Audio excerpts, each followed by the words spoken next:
അല്ലാഹുവിന്റെ റസൂൽ പറഞ്ഞ ശ്രദ്ധേയമായ ഒരു വാക്കാണ് സയഅതി അനന്നാസി സമാനുൻ യത്റുകൂനൽ അദാൻ അലാ ദുഅഫായികും. ഇത് നിങ്ങൾ കേൾക്കേണ്ട വിഷയമാണ്. ഇപ്പൊ എല്ലായിടത്തും നടക്കുന്ന ഒരു പരിപാടിയാണ്. ഉസ്താദന്മാരോട് ചോദിച്ചറിയാം, എല്ലാ ദിവസവും ഓരോ ആളുകൾ വിളിച്ചിട്ട് ചോദിക്കും, ഉസ്താദേ പള്ളി ജോലി ഉണ്ടോ, ഒരു ജോലി കിട്ടാനുണ്ടോ? പള്ളിയിലെ മുക്രിമാര്, ഞാൻ മുഅദ്ദിനാണ്, ഒരു ജോലി കിട്ടാനുണ്ടോ? മുഅദ്ദിന്മാരിങ്ങനെ തേരാപ്പാരെ അലയാണ് ഒരു ജോലിക്ക് വേണ്ടി. എന്തേ? യേശുദാസിന്റെ സൗണ്ട് ഇല്ല. യേശുദാസിന്റെ സൗണ്ട് 3000 ശമ്പളം. യേശുദാസിന്റെ ഖുർആൻ ഓതിയിട്ടില്ലേ, സുബ്ഹാനക ലാ ഇൽമ ലനാ. പാവപ്പെട്ടവൻ 10-60 വയസ്സുണ്ട്, സുബ്ഹാനക ലാ, അത്രേ പറ്റുള്ളൂ. എന്ത് ചെയ്യാൻ പറ്റും? അള്ളാഹു അങ്ങനെ കൊടുത്തത്. അപ്പൊ കമ്മിറ്റി ഭയങ്കര ചർച്ച. നമ്മുടെ മുഅദ്ദിന് സൗണ്ട് ഇല്ല. ഞാൻ വളാഞ്ചേരി വെങ്ങാട് പഠിക്കുമ്പം ഉസ്താദേ നിങ്ങളുടെ ബാങ്ക് പുറത്തോട്ട് കേൾക്കുന്നില്ല, പെണ്ണുങ്ങൾ വല്ല പരാതി, 3000 രൂപ തരും, യേശുദാസിന്റെ ബാങ്കും കൊടുക്കണ. അല്ലാഹുവിന്റെ റസൂൽ പറഞ്ഞു, സയഅതി അലന്നാസി സമാനുൻ യത്റുകൂനൽ അദാൻ. ബാങ്ക് കൊടുക്കുന്ന മുഅദ്ദിന്മാരായ ആളുകളെ അവരുടെ ജോലിയിൽ നിന്ന് പിരിച്ചുവിടും, ഒഴിവാക്കും. എന്ത് കാരണം കൊണ്ട്? അലാ ദുഅഫാഇഹിം, അവർ ദുർബലരാണ്, അവര് സൗണ്ടില്ല, അവര് അഴകുള്ള ബാങ്കില്ല. ഇപ്പോഴത്തെ ചെറുപ്പക്കാരായ ആളുകൾ അവര് മൈക്കം കൂടെ തട്ടിയാൽ അല്ലാഹു അക്ബർ അല്ലാഹു അക്ബർ. അപ്പൊ നമ്മുടെ പള്ളിയിൽ ഉസ്താദ് അല്ലാഹു അക്ബർ ഒക്കെ അത്രേ പറ്റുള്ളൂ. സാധുവാണ്, നമ്മൾ അത് അക്സെപ്റ്റ് ചെയ്യണം.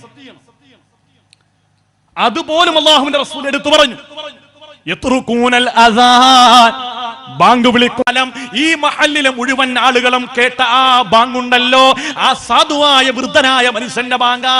പക്ഷേ ഇപ്പൊ ആരോഗ്യം നഷ്ടപ്പെട്ടപ്പോൾ പള്ളി കമ്മിറ്റിക്ക് അവരെ പറ്റൂല. എല്ലായിടത്തുള്ള പ്രത്യേകതയാണ്. പള്ളി വലുതാകുമ്പം ഉസ്താദ് ചെറുതാവും. നിങ്ങളുടെ പള്ളി ശോചനീയാവസ്ഥ, മൂത്രപ്പരയുടെ മണമെല്ലാം പള്ളിയിലേക്ക് അടിക്കുന്നു. ആളുകൾ ഒരു പള്ളി പൊളിച്ചു പണിയണമെന്ന് ആഗ്രഹമായിട്ട് ആളുകൾ വരികയാണ്. എല്ലാവരും കൂടെ സംഗമിച്ച് ഒരു പള്ളി ഉണ്ടാക്കി നോക്കുമ്പോൾ കുബ്ബയൊക്കെ റൗളയുടെ രൂപത്തിൽ റാഹത്ത്. ഒന്നാമത്തെ ജുമാ കഴിയുമ്പോൾ ഉസ്താദൊക്കെ പറയും, ഉസ്താദേ വേറെ എവിടെയെങ്കിലും ജോലി നോക്കണം, കാരണം ഇവിടെ ഇപ്പം ഗൾഫ് മോഡൽ പള്ളിയായി. ഇപ്പൊ ഇവിടുത്തെ ഖിറാഅത്ത് ബിസ്മില്ലാഹിർ റഹ്മാനിർ റഹീം അലിഫ് ലാം മീം, ഈ ഒത്ത് വേണം. സ്ഥാന പഴയ വല്ലുഹാ വല്ലൈലി ഇദാ സജാ പറ്റൂല. പറ്റും. യേശുദാസിന്റെ തൊണ്ട അവിടെ നിന്ന് മുറിച്ചുകൊണ്ട് തൊണ്ടക്ക് വെച്ചു കൊടുത്താൽ ഇലാഹ ഇല്ലാ അന്ത സുബ്ഹാനക ഇന്നി കുന്തു മിനൽ ളാലിമീൻ. നമ്മൾ പറഞ്ഞില്ല, നമ്മുടെ കയ്യിൽ നിന്ന് ദീൻ പോവുകയാണ്. അല്ലാഹുവിന്റെ റസൂൽ പറഞ്ഞ ഏറ്റവും ഫളിലായ കാര്യങ്ങളിൽ നിന്ന് ആളുകൾ കേവലം ശ്രേഷ്ഠമായ കാര്യങ്ങളിലേക്ക് മടുക്കും. നമ്മുടെ പള്ളിയിലൊക്കെ ഇവിടെ സദസ്യരോട് ചോദിക്കുകയാണ്, ഇവിടെ ഏറ്റവും കൂടുതൽ ആളുകൾ പള്ളിയിൽ നിസ്കരിക്കാൻ വരുന്ന നിസ്കാരം ഏതാണ്? നിങ്ങളൊന്ന് പറഞ്ഞേ, നിങ്ങളുടെ പള്ളിയിൽ ഏറ്റവും കൂടുതൽ ആളുകൾ നിസ്കരിക്കാൻ വരുന്ന നിസ്കാരം ഏതാണ്? തുറന്നു പറഞ്ഞു. ഇശാക്കാണ്? തെറ്റാണ്, മഗ്രിബിനാണ്. ഏത് പള്ളിയിൽ ചെന്നാലും ഏറ്റവും കൂടുതൽ ആളുകൾ നിസ്കരിക്കുന്ന നിസ്കാരം ഏതാ? മഗ്രിബാണ് അല്ലേ? മഗ്രിബല്ലേ ഏറ്റവും കൂടുതൽ ആളുകൾ. എന്നാൽ ഏറ്റവും ഒരു ദിവസത്തെ നിസ്കാരത്തിൽ ഏറ്റവും ശ്രേഷ്ഠമായ നിസ്കാരം ഏതാണ്? സുബഹിയാണ്. സുബഹിക്ക് 3 സഫാളുണ്ടാവും, മൈക്കും വേണ്ട. ഉസ്താദിന്റെ ശ്വാസം വിടുന്നവരെ ഇവിടെ നിൽക്കുന്ന ആൾക്ക് കേൾക്കാൻ പറ്റും. അല്ലാഹുവിന്റെ റസൂൽ പറഞ്ഞതാണ്, ഏറ്റവും ശ്രേഷ്ഠമായ കാര്യങ്ങളിൽ നിന്ന് ജനങ്ങൾ കേവലം ശ്രേഷ്ഠമായ കാര്യങ്ങളിലേക്ക്. അതുപോലെ തന്നെ നിസ്കാരം ഒഴിവാക്കാൻ പറ്റിയ 3 കാര്യങ്ങൾ, 2 കാര്യങ്ങളല്ലേ, 1 കാര്യങ്ങളുണ്ട്. നിസ്കാരം ഖളാ ആക്കാൻ 3 കാര്യങ്ങൾ. ഇസ്ലാമിൽ 2 കാര്യങ്ങളേ ഉള്ളൂ. പുതിയതായിട്ട് ഒന്നുകൂടി പറയാണ്. ഒന്നാമത്തെ ഉറക്കം, 2 മറവി. ഉറക്കവും മറവിയും കൊണ്ട് നിസ്കാരം ഖളായി, അള്ളാഹുവിന് ശിക്ഷയില്ല, നമ്മൾ ഖളാ വീട്ടിയാൽ മതി. മൂന്നാമത്തെ ഒന്നുണ്ട്, ഏർവാടി സിയാറത്ത്. കുറെ ഹമുക്കൾ ഞാൻ ഈ സദസ്സിൽ പറയുന്ന വിഷമം കൊണ്ട് പറയാം. ഇവിടുന്ന് ഒരു വണ്ടി പുറപ്പെട്ടാൽ, ഇവിടുന്ന് വണ്ടി സ്റ്റാർട്ട് ചെയ്താൽ ഏർവാടി കൊണ്ടാണ് നിർത്തിയത്. അല്ലിത്ത ഇതിന്റെ ഇടക്കുള്ള നിസ്കാരമൊന്നും ഇല്ലല്ലോ. സിയാറത്ത് നിങ്ങൾ ആരെടുക്കേ പോകുന്നത്? ബാദിഷാ തങ്ങെടുക്കേ. അവരെന്തിനു വേണ്ടിയാ ജീവിച്ചത്? അള്ളാഹുവിന് വേണ്ടി. അവർ മരിച്ച എന്തിനു വേണ്ടി? അള്ളാഹുവിന് വേണ്ടി. നിങ്ങൾ എന്തിനാ ചെല്ലുന്നത്? നിങ്ങളുടെ കാര്യങ്ങളെല്ലാം വളരെ എളുപ്പത്തിൽ ഡിജിറ്റലായിട്ട് നടക്കാൻ വേണ്ടി. ദാരിദ്ര്യമുണ്ടായി, സൂറത്തുൽ വാഖിയ ഓതാൻ ആദരവായ റസൂലുള്ളാഹി സ്വല്ലല്ലാഹു അലൈഹി വസല്ലം തങ്ങൾ പറഞ്ഞു, അത് ഓതാൻ വയ്യ. സൂറത്ത് നിങ്ങൾ ദുഹാ നിസ്കരിക്കും. ദുഹാ നിസ്കാരം എന്നുള്ളത് ഹല്ലുള്ള നിസ്കാരമാണ്, ഭാഗ്യത്തെ കൊണ്ട് തരുന്ന നിസ്കാരമാണ്. ദുഹാ നിസ്കരിച്ചിട്ട് റബ്ബിനോട് ദുആ ചെയ്യ്, പടച്ചോനെ എന്റെ പ്രയാസങ്ങളൊക്കെ മാറ്റിത്താ, നല്ല സമൃദ്ധി വരുമെന്നാണ് അല്ലാഹുവിന്റെ റസൂൽ പറഞ്ഞത്. നിസ്കരിക്കേണ്ട അവസ്ഥ പാടാ. 500 രൂപ മുടക്കിയാൽ ഇവിടുന്ന് ഒരു വണ്ടി പോകുന്നുണ്ട് ഏർവാടിയിൽ, നേരെ അവിടെ ചെന്ന് എല്ലാ കാര്യങ്ങളും അങ്ങോട്ട് കൊട്ടി കൊടുത്താൽ എല്ലാം കൊട്ടക്കണക്കിന് ഇങ്ങോട്ട് കിട്ടും. ഓക്കെ, സിയാറത്ത് എന്നുള്ളത് പുള്ളിമുള്ള അമലാണ്, പക്ഷെ നിസ്കാരക്കാരനുള്ളതാണ്. മനസ്സിലേ, അള്ളാഹുവിനെ ഭയപ്പെടുന്ന മനുഷ്യർക്കുള്ളതാണ് സിയാറത്ത്. പക്ഷേ ഞാൻ ഈ പറയുന്ന കാര്യങ്ങൾ നിങ്ങൾക്ക് തന്നെ ബോധ്യപ്പെടുന്ന കാര്യമാണ്.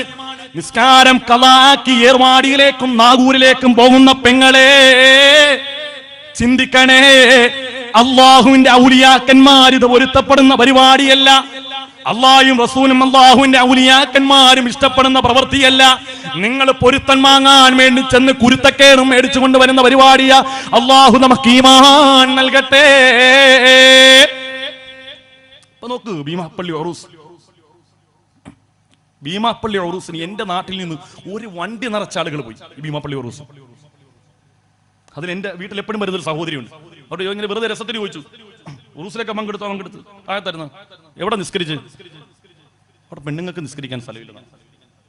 ഭീമാപ്പള്ളിയിൽ ഇത്രയും വലിയൊരു പള്ളി ഉണ്ടായിട്ട് പെണ്ണുങ്ങൾക്ക് നിസ്കരിക്കുന്ന പെണ്ണുങ്ങൾക്ക് നിസ്കരിക്കാൻ സ്ഥലമുണ്ട്, നിസ്കരിക്കാത്ത പെണ്ണുങ്ങൾക്ക് നിസ്കരിക്കാൻ സ്ഥലമില്ലെന്നാ പറഞ്ഞത്.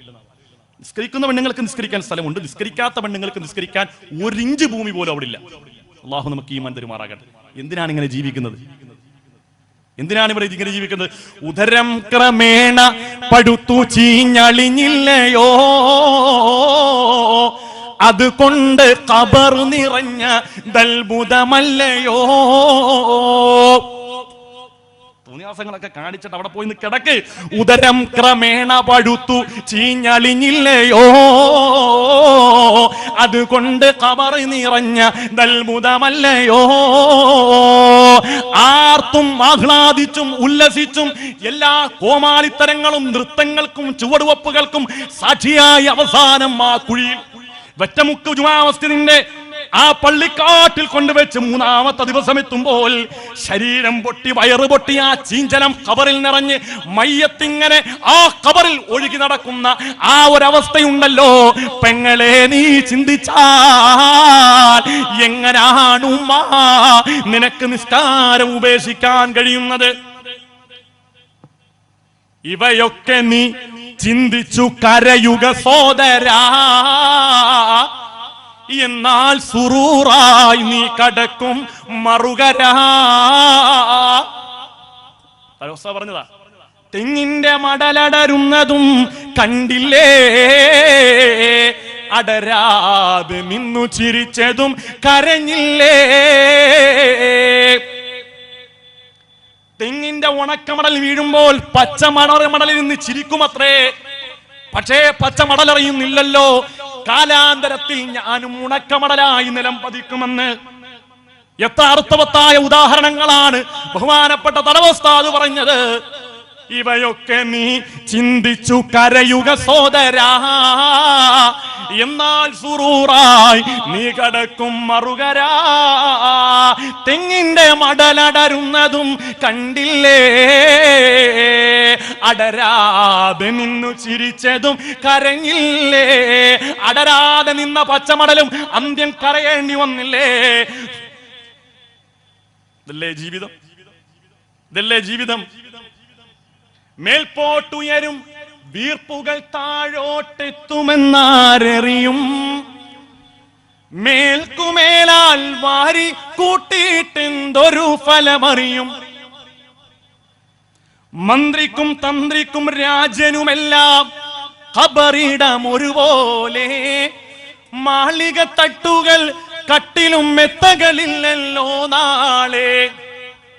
എല്ലാം അവസാനിച്ചു ദുനിയാവിന്ന് പോകേണ്ടി വരും. ഇതെല്ലാം റിയാലിറ്റിയാണ്, ഇതെല്ലാം റിയാലിറ്റിയാണ്. ഇതൊന്നും ഒരു കെട്ടുകഥയല്ല.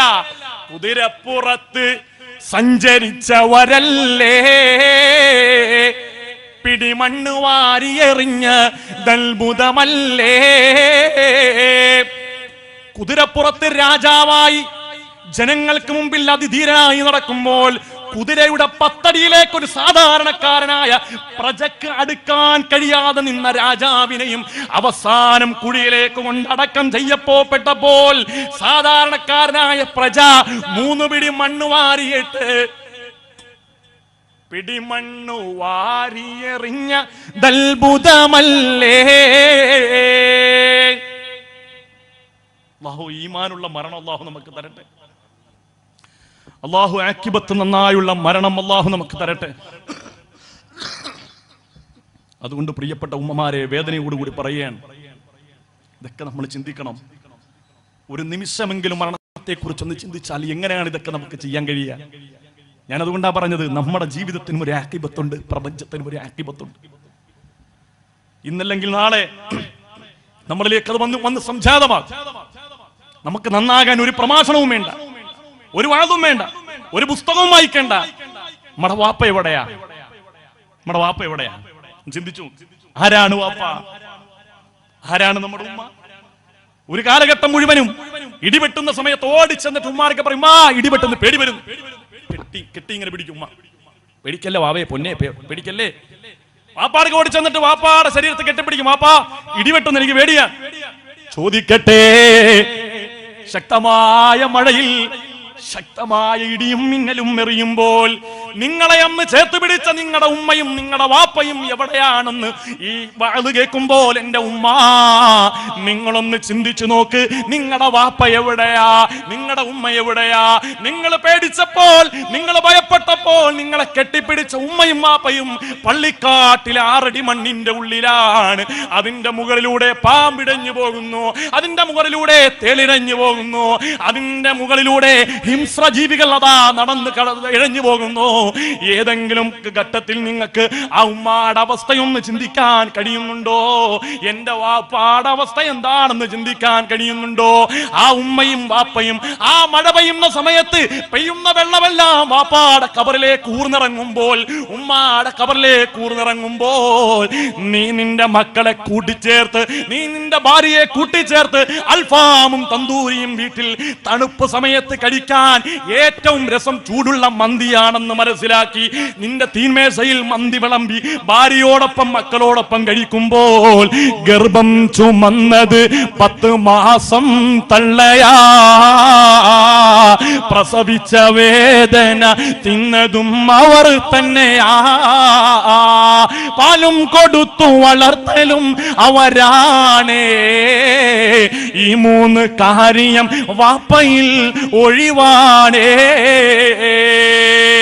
ഈ നമ്മുടെ പുന്നാര ഉമ്മയും വാപ്പയും ആ കവറിലല്ലേ കിടക്കുന്നത്? പെങ്ങളെ, ഒരു മിനിറ്റെങ്കിലും ഒന്ന് ചിന്തിച്ചു നോക്കിക്കൂടെ? ഈ വാത് കേൾക്കുമ്പോഴൊന്നും ചിന്തിച്ചുകൂടെ? എന്റെ ഭർത്താവിനോടൊപ്പമുള്ള നല്ല ജീവിതം സമ്മാനിച്ചതിന്റെ ഉമ്മയുടെ ശ്രമമാ, എന്റെ ഉമ്മയുടെ പ്രാർത്ഥനയാ, എന്റെ വാപ്പാടെ വിയർപ്പാ ഞാൻ ഇന്ന് അനുഭവിക്കുന്ന എല്ലാ സുഖങ്ങളും. അതുകൊണ്ട് മഗ്രിബ് കഴിയുമ്പോൾ ഇലാ ഹളറത്തിൻ നബിയിൽ മുസ്തഫ മുഹമ്മദ് സല്ലല്ലാഹു അലൈഹി വസല്ലം അല്ലാഹുവിന്റെ റസൂലിന്റെ ഹളറത്തിലേക്ക് ഒരു ഫാത്തിഹ ഓതിയിട്ട് അല്ലാഹുവിനോട് പടച്ച റബ്ബേ, ഈ ഫാത്തിഹ സൂറത്തിനെ നീ കബൂൽ ചെയ്യണം, അതിന്റെ ബർക്കത്ത് കൊണ്ട് എന്റെ വാപ്പാക്ക് ഉമ്മാക്ക് മഗ്ഫിറത്ത് കൊടുക്കണേ എന്ന് ദുആ ചെയ്യാൻ നിന്റെ മനസ്സ് അനുവദിക്കുന്നില്ലേ? അങ്ങനെ ചിന്തിക്കാൻ നിനക്ക് കഴിയുന്നില്ലേ? അല്ലാഹുവിന്റെ ഭൂമിയിൽ ഏറ്റവും വലിയ നന്ദി കെട്ടവൻ, ഏറ്റവും വലിയ നന്ദി കെട്ടവള് നീയാണെന്ന് ഹബീബായ മുഹമ്മദ് മുസ്തഫ. വാപ്പാക്കും ഉമ്മാക്കും വേണ്ടി ദുആരക്കാത്തവർ നന്ദി കെട്ടവരാ. അല്ലാഹു നമുക്ക് ഈമാൻ തരട്ടെ. നമ്മുടെ ദുആയുടെ ഇജാബത്ത് പോലും ഉമ്മാക്കും വാപ്പാക്കും വേണ്ടിയുള്ള പ്രാർത്ഥനയാണ്. അല്ലാഹു അങ്ങനെ പ്രാർത്ഥിക്കാനുള്ള തൗഫീഖ് അല്ലാഹു നമുക്ക് തൗഫീഖ് നൽകുമാറാകട്ടെ. അല്ലാഹു നമ്മുടെ എല്ലാ പ്രയാസങ്ങളും അല്ലാഹു ദൂരീകരിച്ചു തരുമാറാകട്ടെ. അല്ലാഹുവിന്റെ റസൂൽ പറഞ്ഞ മറ്റൊരു ഹദീസാണ്, ലാ തഖൂമു സ്സാഅതു ഹത്താ യതബാഹൻ നാസു ഫിൽ മസാജിദ്. ജനങ്ങൾ പള്ളികളെ കൊണ്ട് ഗമനടിക്കുന്ന കാലം, ആളുകൾ പരസ്പരം പള്ളികളെ കൊണ്ട് ഗമനടിക്കുന്ന കാലം. കുറ്റിവട്ടത്തൊരു പള്ളിയുണ്ട്, വെറ്റമുക്കിലൊരു പള്ളിയുണ്ട്. ഒരു പള്ളിക്കാര് അതിനേക്കാൾ വലിയ പള്ളി ഉണ്ടാക്കുകയാണ്. ഞങ്ങളുടെ പള്ളിയാണ് ഏറ്റവും വലിയ പള്ളി, ഞങ്ങളുടെ പള്ളിയിലാണ് AC ഉള്ളത്, ഞങ്ങളുടെ പള്ളിയിൽ വിരിച്ചിരിക്കുന്ന കാർപ്പറ്റ്, ഞങ്ങളുടെ പള്ളിയിൽ വിരിച്ചിരിക്കുന്ന ടൈൽസ് ലക്ഷക്കണക്കിന് രൂപ മുടക്കിയിട്ടുള്ളതാണ്. ആളുകൾ പള്ളിയെ കുറിച്ച് പരസ്പരം അഭിമാനം നടിക്കുന്ന ഒരു കാലമുണ്ടല്ലോ, ആ കാലഘട്ടം വരാതെ ലോകത്തിന് അന്ത്യമുണ്ടാകില്ലെന്ന് ഹബീബായ മുഹമ്മദ് മുസ്തഫ. നിങ്ങളുടെ നാട്ടിലുണ്ട് എങ്ങനെയൊക്കെ? നിങ്ങളുടെ നാട്ടിലുണ്ട് എങ്ങനെയൊക്കെ? അല്ലാഹുവിന്റെ റസൂൽ പറഞ്ഞു തീർത്തില്ല. ഇദാ ഉസിദൽ അംറു ഇലാ ഗൈരി അഹ്ലിഹി ഫന്തദിർ സആ. ആളുകൾ പള്ളിയുടെ അധികാരത്തിലേക്ക് കൈകാര്യകർത്താക്കളായിട്ട് വരുന്നത് ധിക്കാരികളും തെമ്മാടികളും അള്ളാഹുവിനെ ഭയപ്പാടില്ലാത്തവനും അള്ളാഹുവിന്റെ ദീൻ കൈകാര്യം ചെയ്യാൻ വരുന്നൊരു കാലഘട്ടം സംജാതമായാൽ നിങ്ങൾ ലോകത്തിന്റെ അന്ത്യം പ്രതീക്ഷിക്കണേ എന്ന് ഹബീബായ മുഹമ്മദ് മുസ്തഫ. നിങ്ങളുടെ വെറ്റമുക്ക് പള്ളിയിൽ അവിടുത്തെ ഖത്തീബ് പോയി, പുതിയൊരു ഖത്തീബ് വന്നപ്പം പുതിയ ഉസ്താദിനെ ഇമാമ് നിർത്തി ടെസ്റ്റ് ചെയ്യാൻ വേണ്ടി ഇമാമ് നിർത്തി. പുറയിൽ ഉസ്താദിനെ പരീക്ഷിക്കാൻ വേണ്ടി അവിടുത്തെ മദ്രസയിലെ മുതിർന്ന അധ്യാപകനല്ല, അവിടുത്തെ സദർ ഉസ്താദല്ല, പള്ളിയിലെ സെക്രട്ടറി വന്ന് പുറയിൽ നിന്ന് കൈകെട്ടി നോക്കുമ്പോൾ ഉസ്താദിന്റെ ഓത്ത് ഇങ്ങനെ രസത്തിൽ ഇങ്ങനെ കേൾക്കാം.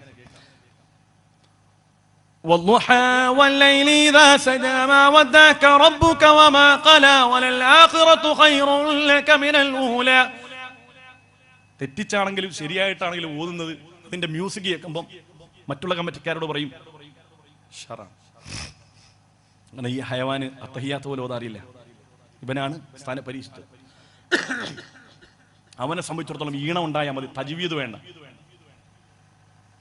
ഇങ്ങനെയുള്ള ആളുകളെ പള്ളിയുടെ മിഹ്റാബും മിമ്പറും കൈകാര്യം ചെയ്യാൻ കൊടുക്കും.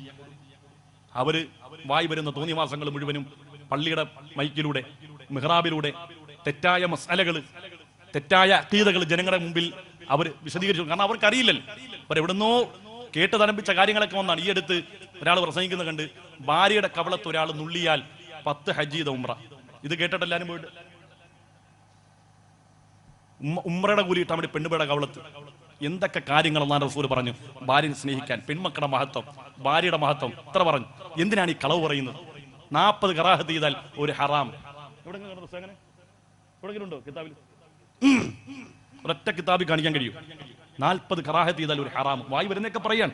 കാരണം ഇത് ഫിഖ്ഹിന്റെ കിതാബ് കൈകാര്യം ചെയ്യേണ്ടതുപോലെ കൈകാര്യം ചെയ്തിട്ടില്ല, അഖീദ മനസ്സിലാക്കേണ്ടതുപോലെ മനസ്സിലാക്കിയിട്ടില്ല. വായി വരുന്നതൊക്കെ കോതൊക്കെ പാട്ടുന്നതൊക്കെ പറഞ്ഞു കൊടുക്കുക, ആളുകൾ അതനുസരിച്ച് അമല് ചെയ്യുക. അള്ളാഹു നമ്മുടെ ഈമാൻ സലാമത്താക്കുമാറാകട്ടെ. അള്ളാഹു പിഴച്ചാശയങ്ങളിൽ നിന്ന് അള്ളാഹു നമ്മളെ മുക്തിയാക്കി തരുമാറാകട്ടെ. പ്രിയമുള്ള സഹോദരൻ, എന്റെ ചാർജ് കഴിഞ്ഞ് അള്ളാഹു നമുക്ക് ആരോഗ്യം തരുമാറാകട്ടെ. ഫാറ്റി ലിവർ സെക്കൻഡ് സ്റ്റേജാണ്. പിത്താശയത്തിലും കിഡ്നിയിലും രണ്ടിലും കല്ലാണ്. ആരെയും കുറ്റം പറഞ്ഞിട്ട് കാര്യമില്ല. 30-40 വയസ്സ് കൊണ്ട് തിന്നണ്ടയൊക്കെ 29 വയസ്സ് കൊണ്ട് തിന്നു തീർത്തു. അതിന്റെ കുഴപ്പം കൊണ്ടാണ്. എവിടെ അൽഫാം കണ്ടാലും തന്തൂരി കണ്ടാലും വിടത്തില്ല. ഇപ്പൊ തിന്നാൻ വയ്യാത്തതിന്റെ അവസ്ഥ. നേരത്തെ ഞാൻ പറഞ്ഞ ഹദീസുണ്ടല്ലോ, ഹമ്മുഹും ബുത്തൂൻ, തിന്നുക എന്നുള്ളതാണ് പരമമായ ലക്ഷ്യം എന്ന് പറഞ്ഞില്ലേ. അങ്ങനെ കുറെ തിന്നു, ഇപ്പൊ അൽഹംദുലില്ലാഹ് തിന്നാൻ വയ്യാത്ത അവസ്ഥയാണ്. അള്ളാഹു നമുക്ക് ആഫിയത്തും ആരോഗ്യം നൽകുമാറാകട്ടെ. അപ്പൊ അതുകൊണ്ട് എന്റെ ചാർജ് കഴിഞ്ഞത് കൊണ്ട് ഇവിടെ നിർത്തിക്കോട്ടെ.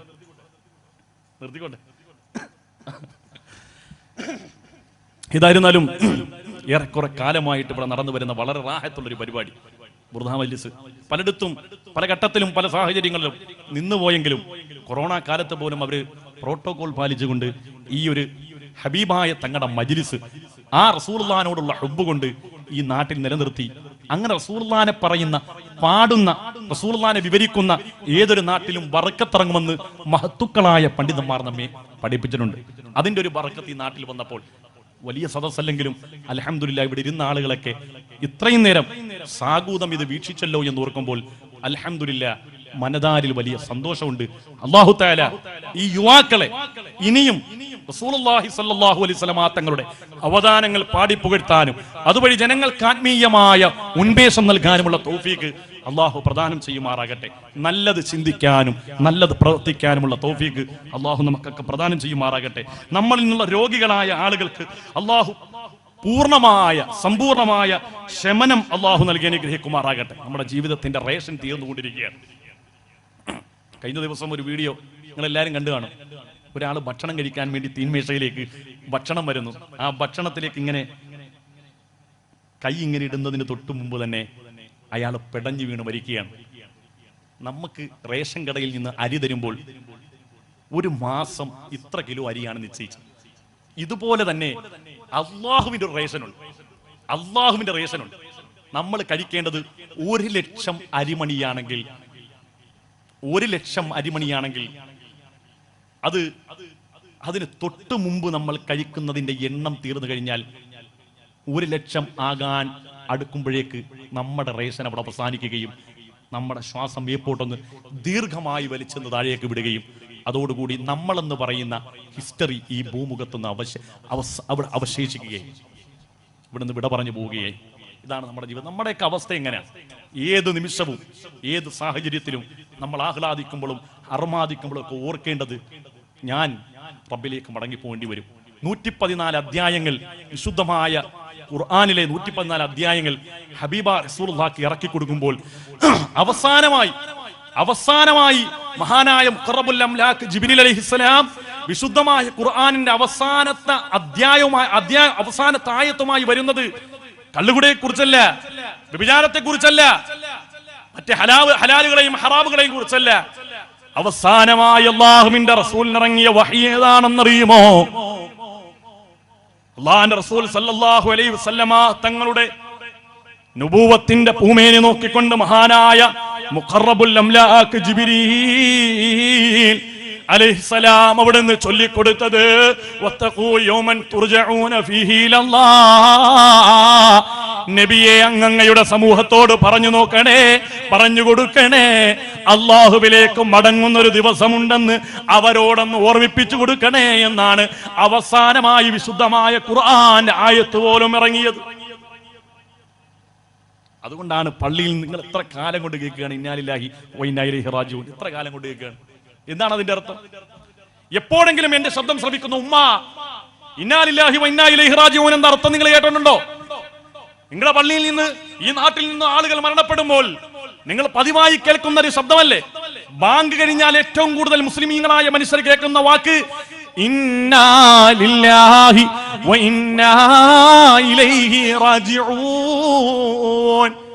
ഇത്ര കാലമായിട്ട് നിങ്ങൾ ആരെങ്കിലും ചിന്തിച്ചിട്ടുണ്ടോ ഇതിന്റെ അർത്ഥം എന്താണെന്ന്? ഇന്നാ ലില്ലാഹ്, നമ്മളെല്ലാം അല്ലാഹുവിനുള്ളതാ, വഇന്നാ ഇലൈഹി റാജിഊൻ, നമ്മളെല്ലാവരും അല്ലാഹുവിലേക്ക് മടങ്ങി പോകേണ്ടവരാ. ആ ചിന്തയുണ്ടെങ്കിൽ പിന്നെന്തിനാണ് പെങ്ങളെ നിരാശ? ആ ചിന്തയുണ്ടെങ്കിൽ എന്തിനാണ് പെങ്ങളെ സങ്കടം? ഏതെങ്കിലും ഒരു പ്രയാസം വരുമ്പോൾ, ഭർത്താവുമായിട്ട് മടങ്ങുമ്പോൾ ആരാണ്ട് തോപ്പിക്കാൻ വേണ്ടി കയറെടുക്കുന്ന പെങ്ങളെ, കയറെടുക്കുന്ന ചെറുപ്പക്കാരാ, ചിന്തിക്കണേ, നമ്മളെല്ലാം അല്ലാഹുവിനുള്ളതാ. നമ്മുടെ ജീവിതത്തിൽ വരുന്ന മുഴുവൻ പ്രയാസങ്ങളും അല്ലാഹു തീരുമാനിച്ചിട്ടുള്ളതാ. അത് എക്കാലത്തും നിലനിൽക്കുകയില്ല.